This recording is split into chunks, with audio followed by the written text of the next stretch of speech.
Hello fellow gamers! I've wanted to make a Fractal Renegade guide for quite a while now. The first reason being that it is the only class I'm comfortable doing a guide for, and the second reason being that I've seen some shit DPS, low CC and low Alacrity Fractal Renegades. If we just take a look at Wingman, which is a great website, we see that for example at Siax the average Renegade is doing about 9000 DPS. If you look at my average DPS, it's about 19k, so more than double the amount. This is not meant to be a flex, okay, maybe a little bit, but to show you what you can potentially do to carry a group as Alacrity Renegade. I will also have some logs linked in the description if you want to check them out. So if you are just satisfied with applying some Alacrity to your group and then that's it, then this video is not meant for you and I would recommend playing the AFK mechanism instead. This video is split in 5 parts, going from basic information to more advanced tips. So if you're already familiar with the build and gear, you can skip those parts. Let's start with relevant differences between Fractals and Raids. They are important to know because those differences will affect your gameplay a lot. There are 3 major gameplay differences between Fractals and Raids. The first one, and the most important difference, is that the phases in Fractals are relatively short. Because of those short phases, you basically always want to burst, which I will further explain in the rotation part of this video. The second difference is that CC is overall much more prevalent in Fractals than in Raids. CCing will allow you to not only do more DPS due to the exposed effect, but it will also result in preventing mechanics resulting in much less incoming damage and in faster and safer kills, also potentially allowing you to play without a healer. The third difference is that buffs and wounds are not stripped upon entering combat. That allows you to precast them before entering combat, which is further enhanced by the cooldown reset of the Mistlock Singularity. Now let's take a look at the build and gear. You can also check the Discretize website for that, so I will make it pretty quick.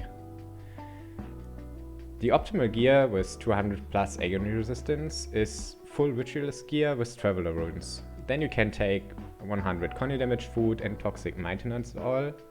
Not X-Benedict, because X-Benedict are way less efficient. And if you do not have Ritualist gear, you can take Celestial gear instead. It will of course be a DPS loss, but you will still be able to do decent DPS at least. The traits are pretty much fixed. In the Corruption and Renegade plate line, we have passive buffs that increase your DPS and your Alacrity rotation, but you have some interesting traits in your Master and Grandmaster Invocation trait line. In the Master tier of your Invocation trait line, you can choose between Rapid Flow for more survivability and permanent swiftness, Incensed Response for a lot of self-might, and Spirit Bone, which is a niche option but can be useful if you play with Jealous and need more stability. The Grandmaster trait is interesting because you have to actively include it into your rotation, because it grants you 25 extra energy if you swap legends below 10 energy.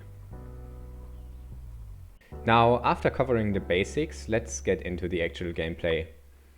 To understand the class better, I will cover the most important skills first.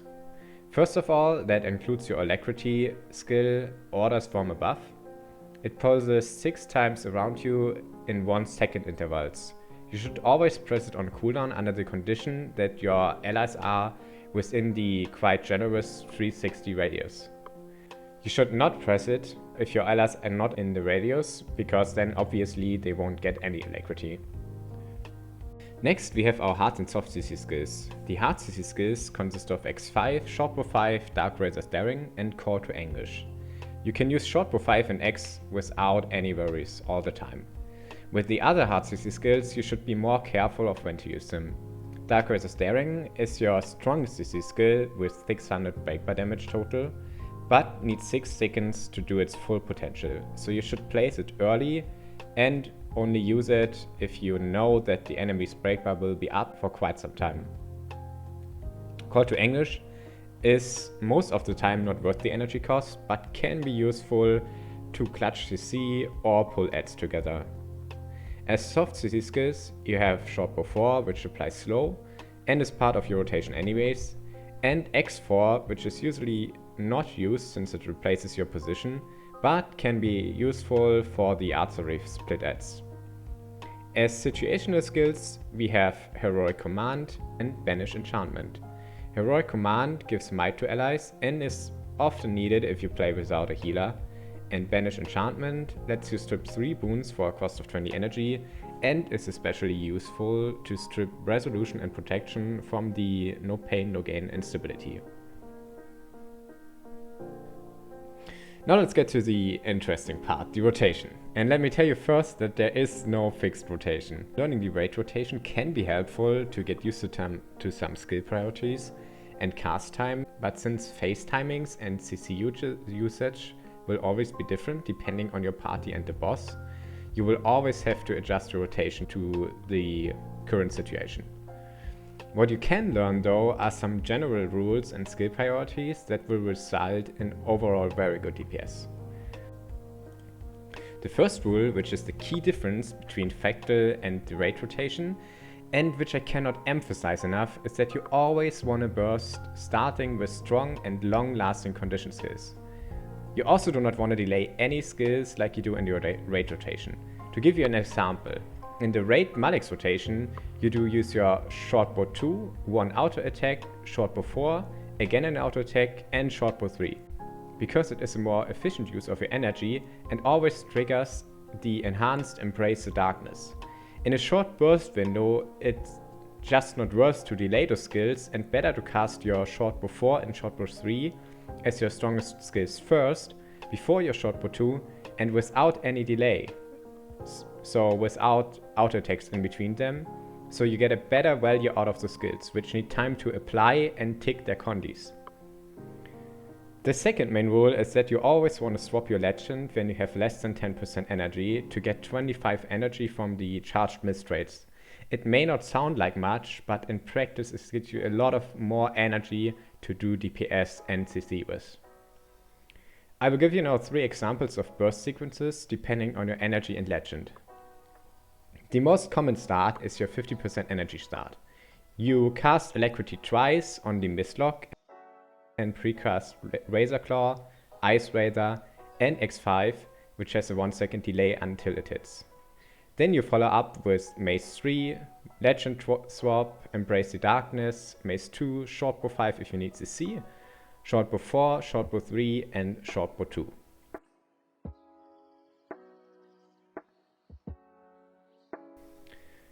You can cast Orders from Above on Malix when it comes off cooldown, and if you need CC you can also use Dark Razor instead of Ice Razor. In that case you just precast earlier or cast X5 on Malix.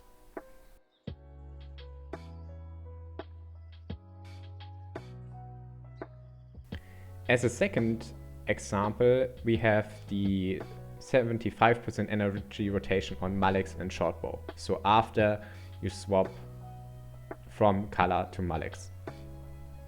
As a rule of thumb, you always want to cast Short Bow 4 and Short Bow 3 twice before swapping to Mace again.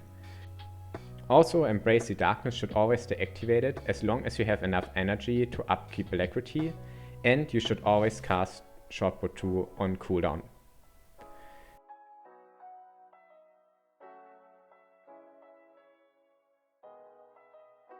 Last but not least, we have a 75% energy opener on color. Then coming from Malix, you want to prioritize Razor Claw, then X5, Mace 3, and then Mace 2.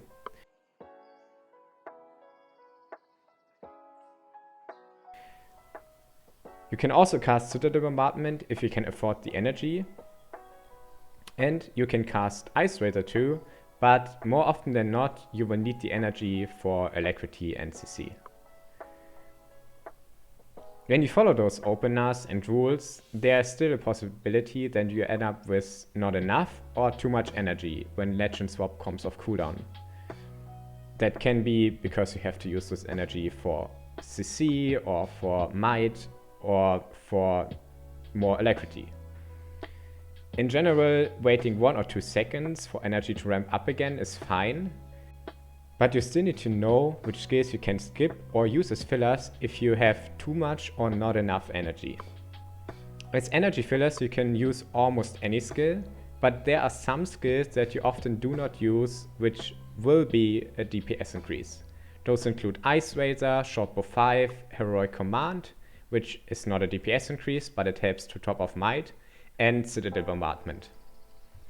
As skills to skip, for example if you need the energy for CC, you can choose low energy value skills like Citadel Bombardment and Ice Razor. Your weapon skills will have high value and should not be skipped. The same goes for Embrace the Darkness, which you should only cancel if you need the energy for Alacrity or if your shortbow skills are coming off cooldown, but not to spare the energy for weapon or other DPS skills. Now the question might arise how you skip skills on Malix, and I would recommend to not cancel the Malix Elite, but to just swap Legends earlier to Color and cast your Shortbow 4 and Shortbow 3 on Color. Of course, following those tips will not always result in the most optimal rotation, but in packs and not grinded statics where you just do not know how long phases will last and how much CC you need, it is simply not possible to always do the optimal rotation. And in that case, it is just better to overburst than to spare your energy to be more efficient. So the main takeaway radio from this video should be always burst. At least in Fractals. And to finish off the video, I have some top secret tips. Those are just advanced tips that are very situational, but can help you enormously in those situations. The first one is that Ice Razor won't do a lot of damage, especially with Ritualist gear, but it can be very helpful to stack up a vulnerability on ads like on Siax and Skorvald.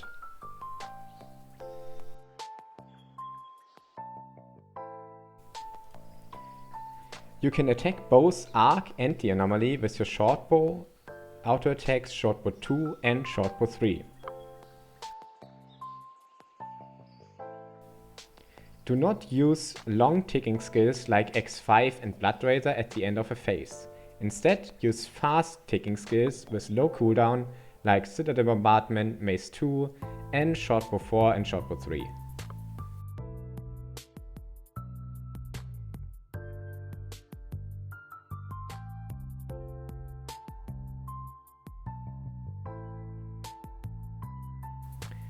Use the downtime between phases to precast skills like your Spirits, Shortbow 4 and Embrace the Darkness.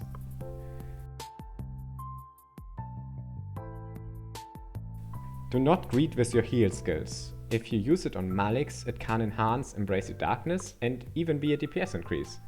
On Color, it heals the whole party. They are both not ultra strong, but have a very short cast time and not a high cooldown. So it's way better to use them to prevent yourself from getting low HP than to heal you up when you have a low amount of HP. During the Water AFK phase on Light Eye, you can use your Break Resist Bastion not only to heal up your squad, but also as a timer. With Alacrity, you can use it exactly once after the first green hits and once before the last or second last green. You can also blast water fields from your Firebrand with your Mace 3 and use it for movement to transfer the beam, which is especially useful if the Harmstrung instability is activated.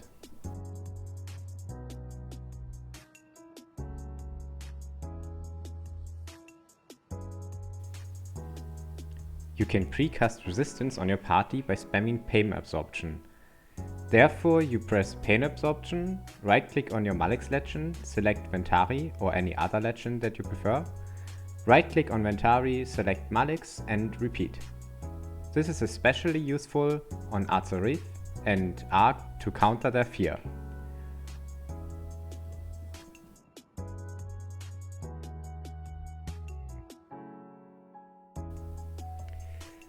As last tip, I will end this video with some openers on different bosses. Remember to always adjust your rotation depending on the situation you are in, depending on the CC you need, and depending on how fast your squad is. If you have any questions, feel free to ask me in the comments or via Discord. Bye bye!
Bye.